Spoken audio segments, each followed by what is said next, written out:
देखो, कल हम लोगों ने बात करी थी सिंपल पेंडुलम के केस में। हमसे बोला गया जब सिंपल पेंडुलम है तो इसका लेट से बॉब का मास m है, इसकी लेंथ l है, तो हमसे पूछा गया टाइम पीरियड बताइए। तो टाइम पीरियड का फॉर्मूला हमें पता है, t = 2 π/L/g। ठीक है, ये g तो होता है, कोई टेंशन वाली बात नहीं, लेकिन बात ये करी कि जैसे ही हमने इस पर चार्ज दे दिया q और इलेक्ट्रिक फील्ड भी लगा दी इन डाउनवर्ड डायरेक्शन, तब इसके टाइम पीरियड में कोई चेंज आया क्या? आंसर है देखो, Q × E, फोर्स तो पक्का लगा होगा, और ये हम लोगों ने कल चेक भी किया था कि पॉजिटिव चार्ज हमेशा इलेक्ट्रिक फील्ड की डायरेक्शन में जाता है, तो ऑब्वियसली फोर्स बढ़ गया होगा। तो हमें ये चेक करना है कि जब भी हम एक्सेलरेशन लिखे ना बच्चों, तो एक्सेलरेशन लिखते हुए आपको ध्यान क्या रखना है कि टेंशन एट मीन पोजिशन निकाल लो और उसको डिवाइड बाय m कर दो। m क्या? Mass of the Bob. अब ये देखो, जब इनिशियली इस पे ग्रेविटी था, केवल ग्रेविटी था, तो इस पे मास mg नीचे लग रहा था, टेंशन ऊपर आ गई, तो मीन पोजीशन पे क्या रिलेशन बना? Tension this is equals to m × g। अपन को एक्सेलरेशन निकालना है, तो एक्सेलरेशन क्या होता है बच्चों? Tension at mean position by mass, तो this is nothing but mg by m, तो m विल कैंसिल आउट, तो एक्सेलरेशन g के बराबर आ गई। बट जब हम लोगों ने इलेक्ट्रिक फील्ड लगा दिया, तो इलेक्ट्रिक फील्ड लगाने से क्या हुआ? तो इलेक्ट्रिक फील्ड लगाने से mg तो नीचे लगा ही लगेगा, लेकिन सर इस पे एक फोर्स और लगा नीचे, जिसको हम बोलते हैं Q × E। नहीं आया? अब इस केस में टेंशन कितनी आ गई ऊपर? T। तो अब टेंशन एट मीन पोजीशन निकालो, तो टेंशन एट मीन पोजीशन कितनी बन गई बच्चों? mg + QE। लेकिन हमें तो एक्सेलरेशन चाहिए, तो एक्सेलरेशन या g इफेक्टिव कितना हो गया बच्चों? mg + QE divided by m। But time period में ये वाली वैल्यू रखो, विल गेट द आंसर। नहीं आया समझ में? पक्का? फिर हम लोगों ने एक क्वेश्चन और जाते जाते बोला था कि जैसे अभी इलेक्ट्रिक फील्ड हम लोगों ने डाउनवर्ड डायरेक्शन में लगाया था, अनडाउटेडली लगा दिया, कोई टेंशन वाली बात नहीं, कि अगर इलेक्ट्रिक फील्ड में हॉरिजॉन्टली डायरेक्शन में लगाऊं, सर अभी भी मास m है, चार्ज q है, तो इस पे लगाया मैंने हॉरिजॉन्टल डायरेक्शन में, तो बच्चों इस पे mg तो अभी भी नीचे एक्ट करेगा ना, लेकिन जो कि q पॉजिटिवली चार्ज है, इलेक्ट्रिक फील्ड है, तो इस पे एक फोर्स इधर लगेगा। तो जो इस केस में मीन पोजिशन यहाँ पर आई थी और इस केस में मीन पोजिशन यहाँ पर आई थी, क्या मीन पोजीशन अब यहाँ पे रहेगी क्या? नहीं, तो ये इसको धक्का मारेगा, किसी ना किसी एंगल थीटा पर चला जाएगा ये। अब इक्विलिब्रियम आ गया ना, तो ये मीन पोजीशन बनी, तो इस पे नीचे कितना लगा? mg, और इधर कितना लगा? Q × E। तो अब बेसिकली अगर आपको देखना है मीन पोजीशन पे नेट फोर्स 0 होता है बच्चों, तो देख याद करो, नेट फोर्स 0 तो मतलब या तो आप इनको कंपोनेंट वाइज करके रिजोल्व कर लो, एक तो वो वाला प्रोसेस है, नहीं तो इन दोनों का रिजल्टेंट निकाल लो। अगर नेट फोर्स 0 है तो ऑब्वियसली इन दोनों का रिजल्टेंट टेंशन के अपोजिट डायरेक्शन में आना चाहिए। बोलो भाई, पक्का? तो आपकी मर्जी। अगर हम लोगों ने इनका एफ नेट निकाला तो एफ नेट कितना आ जाएगा बच्चों? √of mg का स्क्वायर प्लस QE का स्क्वायर, ये आ गया टेंशन एट मीन पोजीशन, है ना। अब लेकिन अपन को तो एक्सेलरेशन निकालना है, तो एक्सेलरेशन क्या होता है? Tension at mean position by mass, तो √of mg का स्क्वायर प्लस QE का स्क्वायर बाय m। अब ये एक्सेलरेशन अपन लोग उस वाले में रख देंगे फॉर्मूले में, t = 2 π/L/g। लेकिन पॉइंट आपको याद क्या रखना है बच्चों, जब भी सिंपल पेंडुलम के क्वेश्चंस आते हैं तो आपको बस देखो L में कोई वेरिएशन, हाँ अगर ये वाली लेंथ मेटेलिक लेंथ होती तो इसमें ना मतलब गर्मी और सर्दी में कॉन्ट्रैक्शन या एक्सपेंशन आ सकता है। आप लोगों को 11th स्टैंडर्ड में पढ़ाया गया होगा, तो बताया गया होगा कि बेसिकली अगर ये मेटल की लेंथ है, मेटेलिक वायर है, तो मेटेलिक वायर एक्सपेंड और कंप्रेस हो सकती है गर्मी में और सर्दी में। गर्मी के दिनों में क्या हो जाती है? एक्सपेंड। सर्दी के दिनों में क्या हो जाती है? कंप्रेस। तो भी आपका टाइम पीरियड चेंज हो जाता है। बात समझ में आ गई? तो ये वो वाली चीज़ें थी जो हम लोगों ने बताया। क्यों प्रियंका, आगे समझ में? चलिए अब आज हम थोड़ा और आगे पढ़ेंगे, और आज का टॉपिक जो हमारा है ना, उसमें पढ़ने वाले हम लोग electric field due to on the axis of uniformly charge distributed disc. Disc बताओ कैसा होता है? डिस्क, पहली बात तो रिंग का कॉम्बिनेशन होता है, पॉइंट नंबर 1। सेकेंडली डिस्क क्या होती है? Just like your CD. अब डिस्क में हम लोग क्या डिफाइन करेंगे? लैम्डा, सिग्मा या रो? सिग्मा। लैम्डा क्या होता है? सुन लो, जैसे आप लोगों ने 11th स्टैंडर्ड में पढ़ा था मास डेंसिटी, लैम्डा वहाँ पर 11th स्टैंडर्ड में जब आप लोगों ने सेंटर ऑफ मास पढ़ा था तो वहाँ पे पढ़ा था लैम्डा मास पर यूनिट लेंथ, सिग्मा मास पर यूनिट एरिया, रो मास पर यूनिट, सारे बोलो भाई। यहाँ सिमिलरली ऐसे ही हम लोग पढ़ने वाले हैं चार्ज डेंसिटी। तो यहाँ पे लैम्डा क्या होता है? Charge per unit length. Sigma क्या होता है? Charge per unit area. रो क्या होता है? Charge per unit. अब जब हम लोगों ने बात करी डिस्क, डिस्क क्या होती है? Just like your CD basically, जिसका पूरा सरफेस होता है। अब अगर मैं बात करूं डिस्क किसका कॉम्बिनेशन है, तो disc is the combination of छोटे छोटे छोटे छोटे रिंग्स का कॉम्बिनेशन है। तो पहली बात तो हमें उस डिस्क की एक्सिस पर इलेक्ट्रिक फील्ड कैलकुलेट करना है, पॉइंट नंबर 1। अगर हमें फील्ड कैलकुलेट कर लिया तो क्या मैं फोर्स भी कैलकुलेट कर सकता हूँ? यस सर, क्योंकि फोर्स का फॉर्मूला क्या होता है बच्चों? Q इंटू ई। क्या होता है बच्चों? तो अगर मुझे E समझ में आ गया, जैसे मुझे E पता लग जाएगा, क्या मैं उस वाले पॉइंट पर फोर्स भी कैलकुलेट कर सकता हूँ? बच्चे बहुत इंपॉर्टेंट प्रूफ है, तो प्लीज़ मेक श्योर इसको ध्यान से समझिए। Electric field on the axis of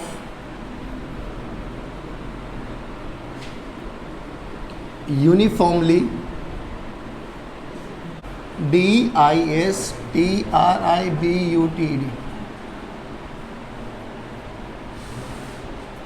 देखो, यूनिफॉर्मली डिस्ट्रीब्यूटेड डिस्क।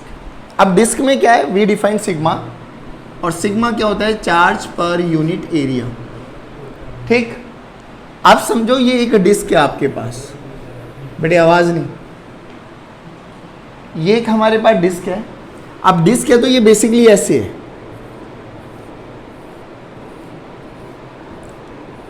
जिसका रेडियस हम लोगों ने लेट से r मान लिया। अब इसकी एक्सिस क्या होगी? ये इसकी एक्सिस है, ठीक है ना? तो ये इसकी एक्सिस है। इस एक्सिस पे हमें कोई भी पॉइंट हम लोगों ने चूज करना है और उस पर हमें क्या निकालना है?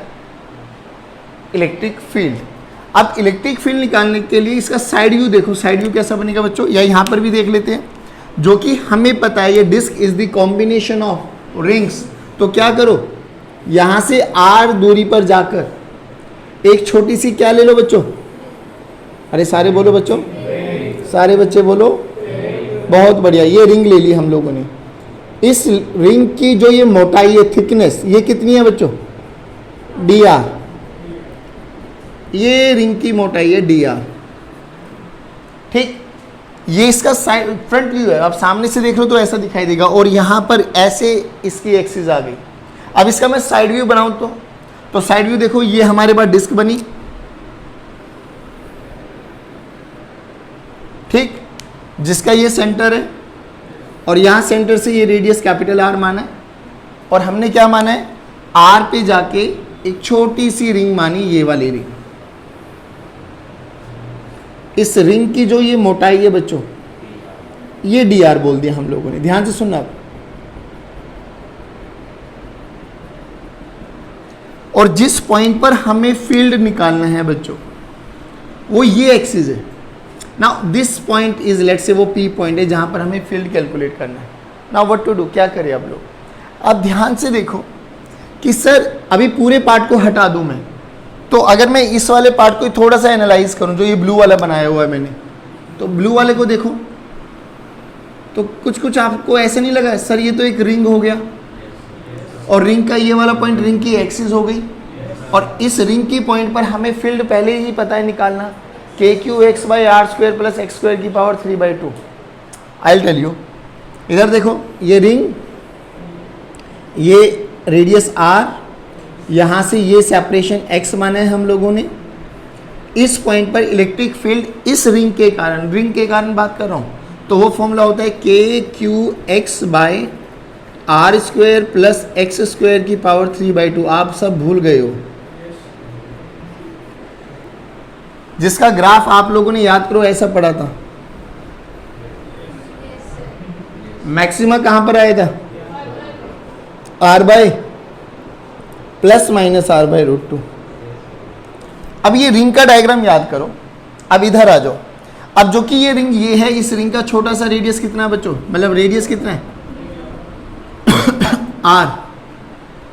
रिंग का जहां पर कैपिटल आर था वहां पर अब क्या आ जाएगा, स्मॉल आर। और ये दूरी अभी भी कितनी मानी है बच्चों हम लोगों ने, एक्स। कोई दिक्कत वाली बात?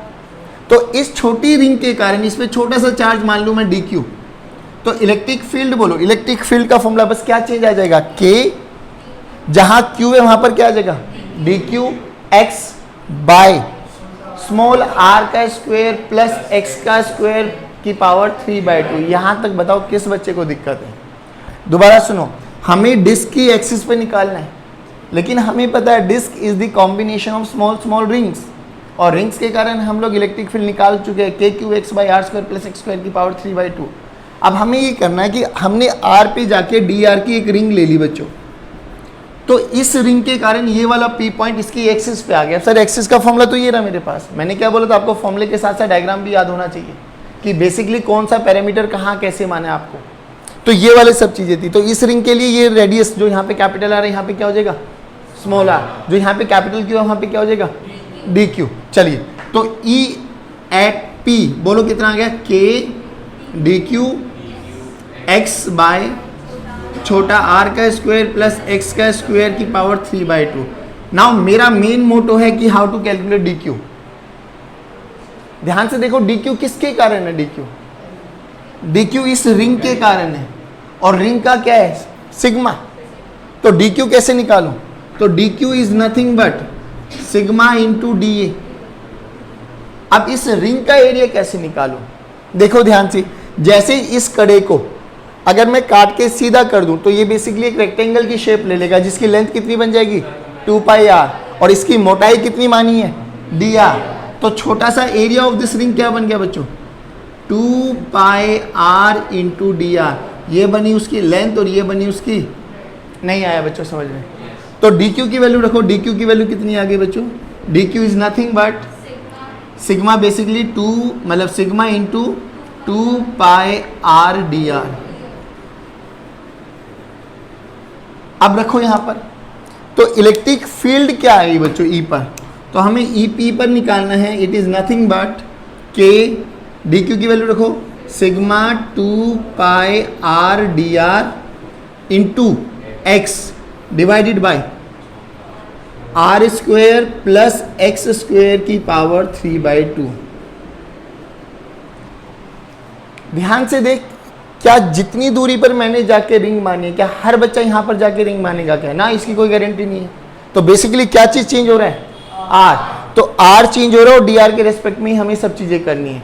बट एक बात समझ में आ जाएगी, सर जब यहाँ पी पॉइंट पे निकालना है ना, तो कोई बच्चा यहाँ पे माने, कोई बच्चा यहाँ पे माने, कोई बच्चा यहाँ पे माने, उसके लिए एक्स क्या रहेगा, सेम। सिंपली है दोस्त, इसको क्या कर दो बस, इंटीग्रेट। अब इसको इंटीग्रेशन करना थोड़ा सा अच्छा है। इंटीग्रेशन में वो लिमिट कहाँ से कहाँ, आर की वैल्यू यहाँ पर कितनी हो जाएगी और यहाँ पे कितनी हो जाएगी, क्योंकि मुझे पूरी डिस्क का निकालना ना, तो 0 से कैपिटल आर। अभी सुनना, तो आर की वैल्यू 0 से लेके आर की वैल्यू कैपिटल आर। अब बच्चों ये ना एक स्पेशल इंटीग्रेशन है, हालांकि मैथ्स वाले बच्चों को आता भी होगा, नहीं आता तो समझ लो। और ऐसे ऐसे न्यूमेरिकल्स बहुत ज़्यादा आने वाले हैं। तो जब भी ऐसा इंटीग्रेशन फंस जाए ना, तो नीचे r square plus x square को ना टी स्क्वायर मान लो, सब्स्टिट्यूशन मेथड। पुट, अब ध्यान से सुनना, क्योंकि बहुत सारे न्यूमेरिकल्स में आने वाला है ये step. Put r square plus x square this is equals to t square. जिसको पुट किया है ना उसको डिफ्रेंशिएट कर दो, एक बारी करो डिफ्रेंशिएट। देखो आर, एक्स और टी, एक्स तो कांस्टेंट है सर, तो क्या चीज चेंज होगी, आर। क्या चीज चेंज होगी, तो जब आर चेंज होगा तो इसको इंटीग्रेट करो, मतलब डिफरेंशिएट करो। Now differentiate it, 2r dr, t के रेस्पेक्ट में कर दो ना, 2r dr बाई dt this is equals to 2t। नहीं आया, अरे बोलो भाई। तो यहां से देखो 2r dr this is equals to 2t dt। ध्यान से देख, आर डी आर, तो मैं क्या लिख सकता हूं, टी डी टी। और r square plus x square को क्या लिख सकता हूं, टी स्क्वायर की पावर 3/2, बेसिकली टी की पावर 3। नहीं आया? पुट करो यहां पर। अब ध्यान से सुना, पहले इन सभी पैरामीटर जो कांस्टेंट है इनको बाहर लेके आओ। के कांस्टेंट है, के की वैल्यू लिखो 1/4 पाई एप्सिलॉन नॉट सिग्मा 2 पाई एक्स, सिग्मा 2 पाई एक्स बाहर आ गया। इंटीग्रेशन ऑफ, नीचे बना बच्चों टी स्क्वायर की पावर 3/2 और ऊपर आर डी आर की वैल्यू को क्या लिख दिया? T d t. ध्यान से देखो, 2 पाई विल कैंसिल आउट, तो what will we have? Sigma x by epsilon naught. अच्छा,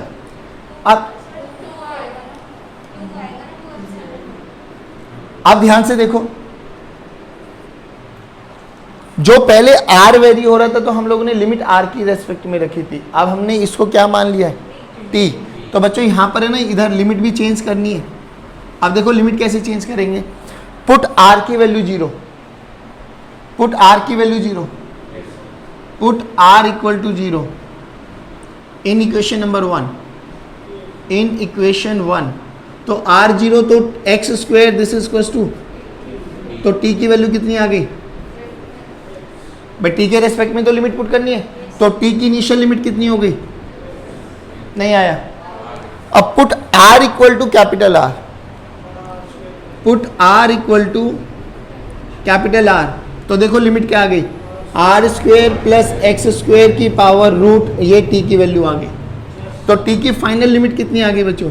under root of r square plus x square. नहीं आया। ध्यान से देखो ये क्या आ गया? T d t divided by t का क्यूब। एक टी ने टी को कैंसिल आउट किया, टी का स्क्वायर। नहीं आया? पक्का? अब इन चीजों को एक बार ऑब्जर्व करो, फिर आगे देखते हैं। चलिए, तो वहां पे हम लोगों ने क्या देखा बच्चों? इसको इंटीग्रेट करो। Now integrate this, sigma by 2 epsilon not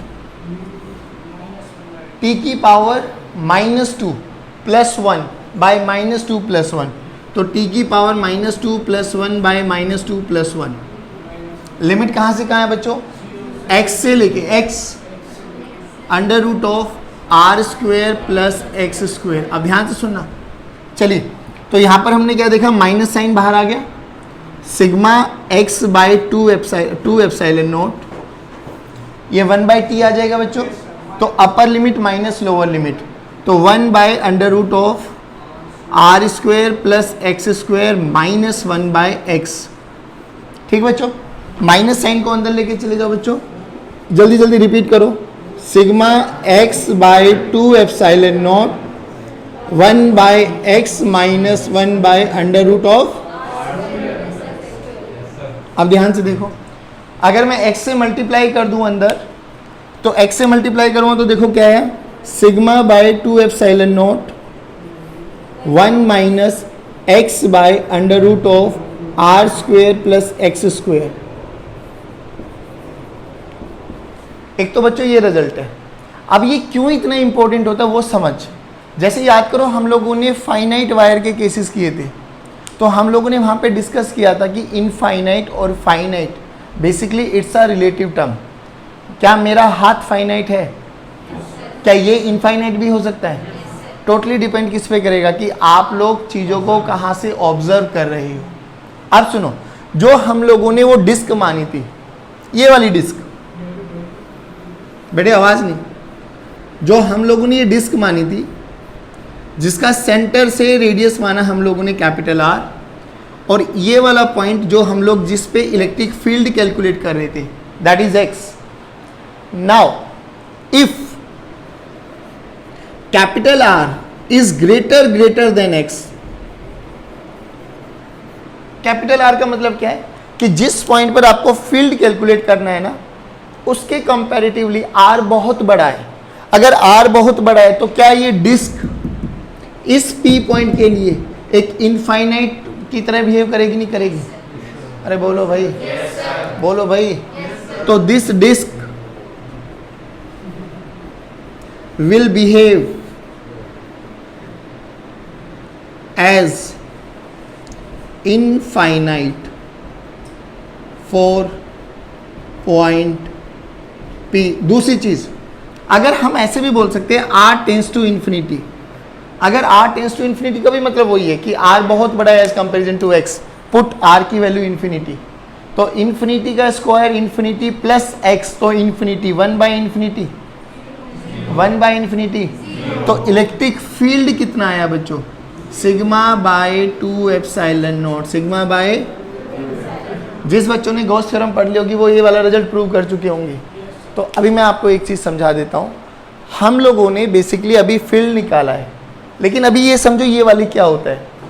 अगर ये डिस्क है ना, अब ऐसे समझ के एक बहुत बड़ा डिस्क है, ठीक, उस डिस्क के सामने एक छोटा सा पॉइंट लेके आए, तो जो ये डिस्क है ना, वो ये पॉइंट, इस पॉइंट के लिए डिस्क पहली बात तो इनफाइनाइट हो जाएगी। दूसरी चीज ये ऐसे बिहेव करेगा कि it is just like a sheet.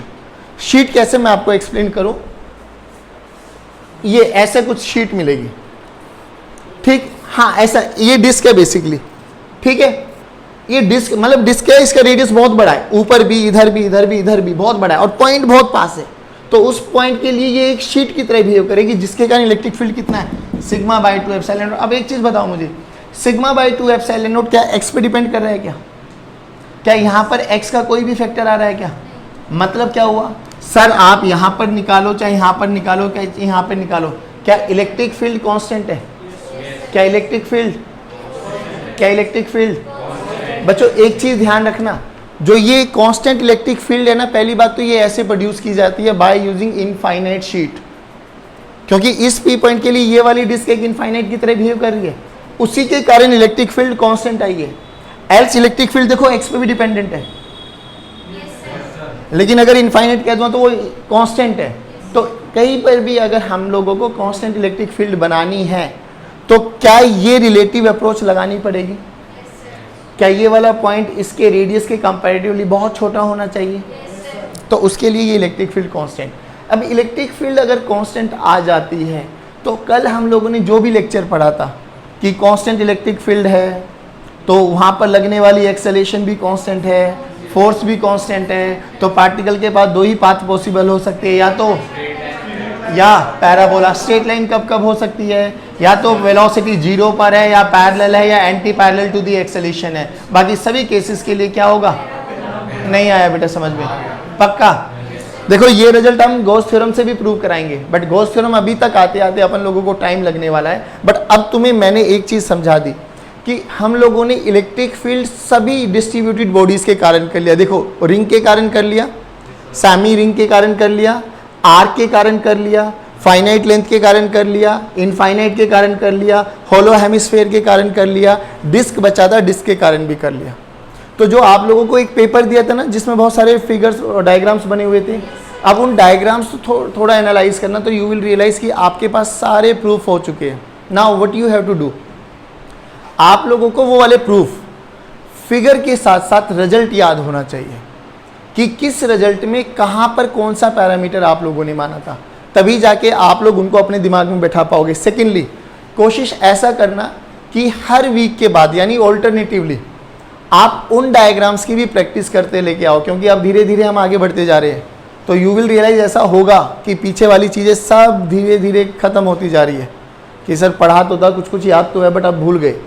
वो भूलने की बीमारी सबसे खतरनाक है, तो मेक श्योर आप वो भूले ना। उनका डायग्राम्स बार बार रिपीटेशन, हर 3 दिन के बाद 4 दिन के बाद आधे घंटे का गैप जरूर रखना कि आप कॉन्टिन्यूसली उसको रिपीट करें। बात समझ में आ गई? क्वेश्चन सुनो कि हमारे पास ना एक रिंग रखी हुई है बच्चों, चार्ज रिंग, बेटे आवाज नहीं, जिसका रेडियस r है, चार्ज q है, ठीक। इसकी एक्सिस पे, ये एक्सिस है, एक पार्टिकल रखा हुआ है जिसका मास m है, चार्ज q है, मास m है, चार्ज। अच्छा, और ऐसा गिवन है क्वेश्चन में कि there are 2 position of equilibrium, कि यहां पर 2 पोजीशन है, लेट्स से एक x1 और एक x2।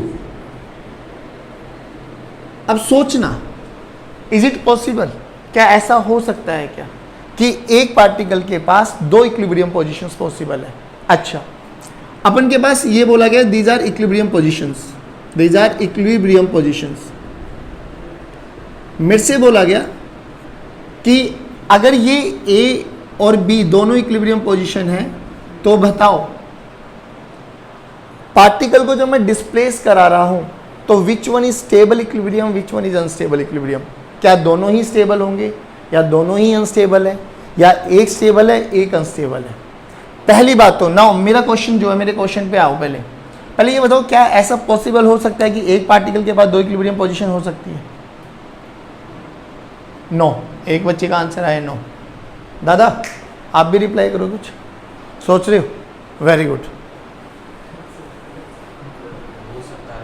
हो सकता है कैसे? एक स्टेबल होगा एक अनस्टेबल होगा, उसमें चार्ज पे डिफरेंस। अच्छा,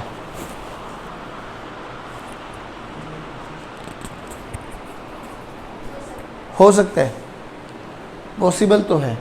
जब क्वेश्चन में गिवन है तो ऑब्वियसली कहीं ना कहीं तो लॉजिक लगाया होगा उन्होंने। क्वेश्चन सुनो, अब ये क्यों है ये बताओ। ये क्या है? रिंग। कैसी रिंग है? Positively charged. तो ये तो कंफर्म्ड है ना, जो इलेक्ट्रिक फील्ड है वो ऐसे डायरेक्शन में, यानी एक्सिस के अवे फ्रॉम दी वायर है। ये तो समझ में आ गया।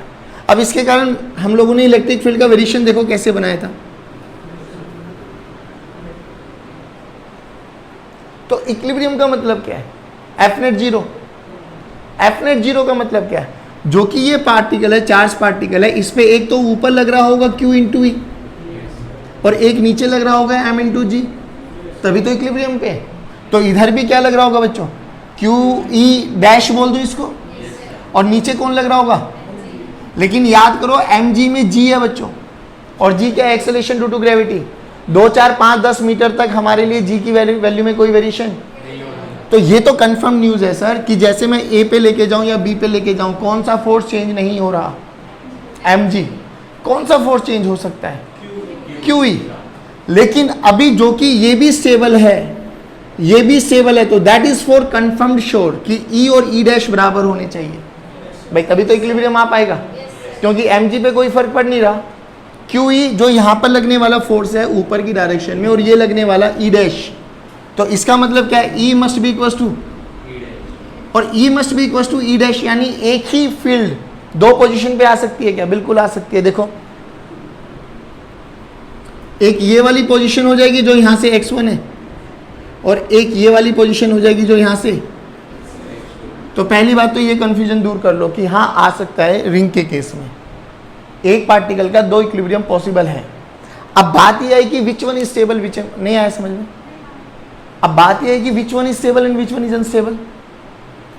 तो क्या करते हैं स्टेबल और अनस्टेबल को आइडेंटिफाई करने? सर हल्का सा डिस्प्लेस कराओ, अगर उसकी टेंडेंसी वापसी रिगेन करने की है स्टेबल, नहीं है तो चलो पहले इसको देखो। अब ध्यान से एक चीज पे ध्यान रखना, कौन सा फोर्स चेंज नहीं हो रहा, और mg लग किधर रहा है, और QE।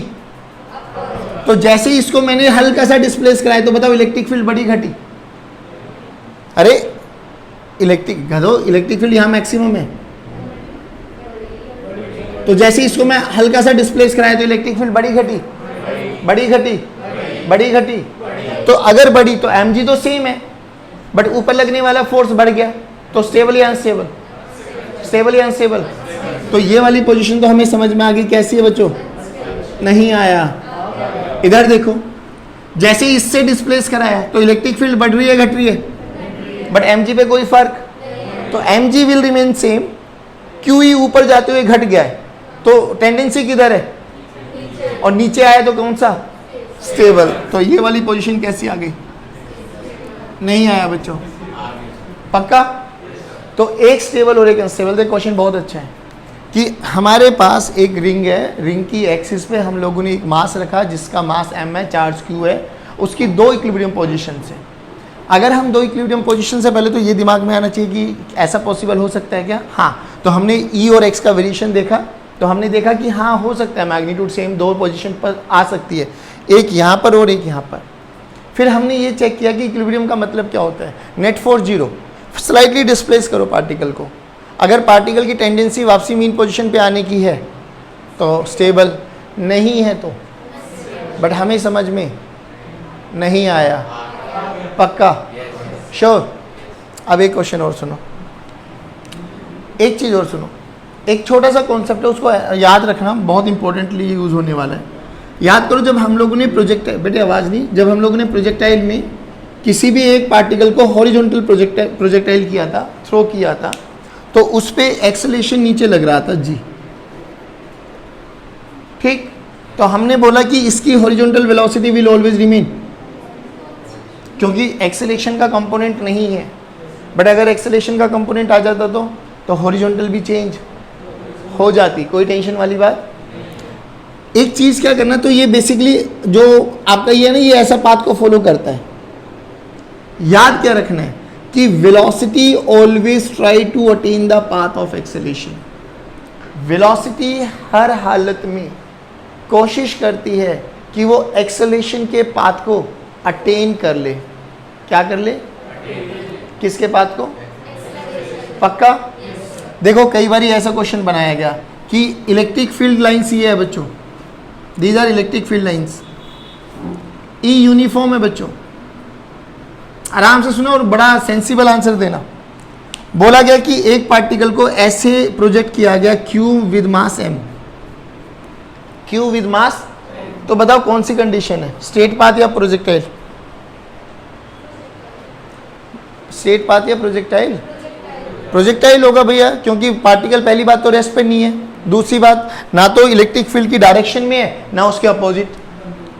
अगर ऐसे छोड़ देता मैं इसको तो स्ट्रेट पाथ, ऐसे छोड़ देता मैं इसको तो भी स्ट्रेट पाथ, और खाली रेस्ट पर छोड़ देता बाकी सारी कंडीशन के लिए, तो ये बताओ। अब बात आ गई कि पैराबोला तो है, चलो अच्छी बात है, कौन सा पैराबोला?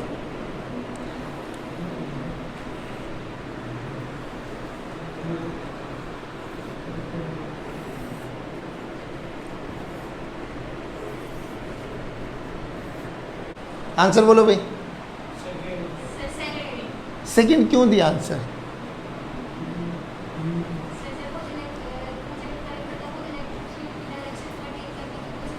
नहीं, इलेक्ट्रिक फील्ड की डायरेक्शन को मत बोलो, बोलो कि हमेशा एक्सेलरेशन को अटेन करने की कोशिश करेगा, और एक्सेलरेशन किधर है?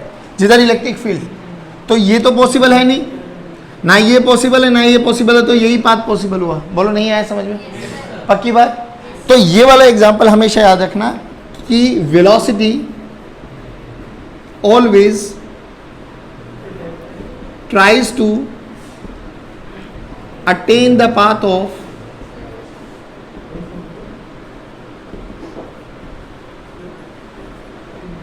वेलोसिटी हमेशा एक्सेलरेशन के पाथ को अटेन करने की कोशिश करती है। तो हमें उसी के अकॉर्डिंग देख के पता लगाना है कि कौन सा पाथ पॉसिबल है। अब एक छोटा सा क्वेश्चन है जो आप लोगों को प्रैक्टिस करनी है, देखो ध्यान से। इनफाइनाइट वायर के केस याद है? दो फील्ड निकलती थी, कौन कौन सी? E perpendicular, E parallel. E perpendicular का formula k lambda by d sine alpha plus sine beta. E parallel का formula k lambda by d cos beta minus cos alpha. अगर वायर पॉजिटिव चार्ज है तो electric field हमेशा reference line से away की तरफ जाएगी, बाहर की तरफ। नेगेटिव चार्ज है तो अंदर टुवर्ड्स दी वायर। अरे हाँ या ना बोलो रे। अगर हमारे पास अल्फा ग्रेटर देन बीटा आ गया in case of positive wire, तो ई पैरेलल बोलो किसकी तरफ? अल्फा की तरफ या बीटा की तरफ? छोटे वाले एंगल की तरफ। तो बेसिकली बीटा की तरफ, सब भूल गए। नेगेटिव आ गया तो alpha is greater than beta, तो अल्फा की तरफ, सब भूल गए भाई साहब। कह रहा काहे का भूलना, तो याद ही नहीं अपन लोगों को। तो बहुत बढ़िया बच्चों, आ जाओ चले स्टार्ट करें। देखो क्या बोला गया कि ये एक रिंग है,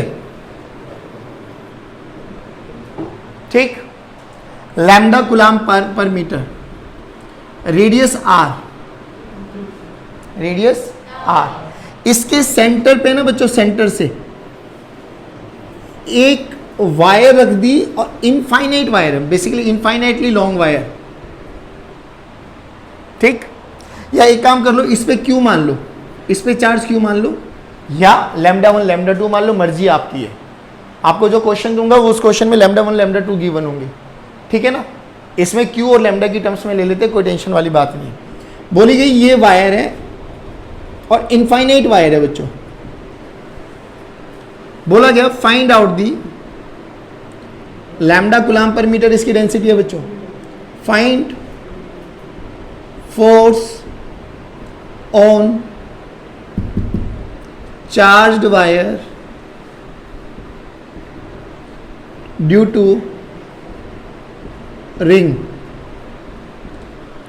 इस वायर पे फोर्स निकालो इसके कारण।